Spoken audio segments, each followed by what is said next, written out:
My name is Christine, and if there's one thing people know about me, it's that I love food.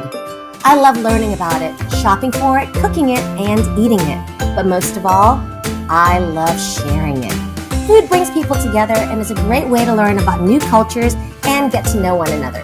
Coming together and sharing a meal is the most communal and binding thing in almost every place in the world. So please, step into my kitchen and let's break bread together.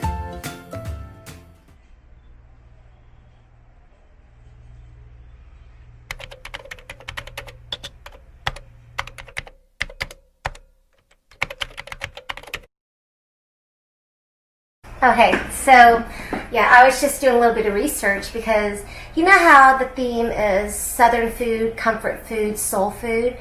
I always wondered what the difference is, or if there is any difference between all those terms. I mean, it's Southern comfort cooking, right? But sometimes in the South, we just say soul food. So is there a difference?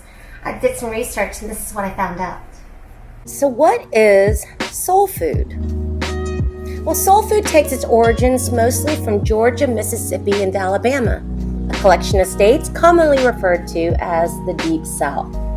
During the transatlantic slave trade, enslaved African people were given very meager food rations that were usually low in quality and nutritional value.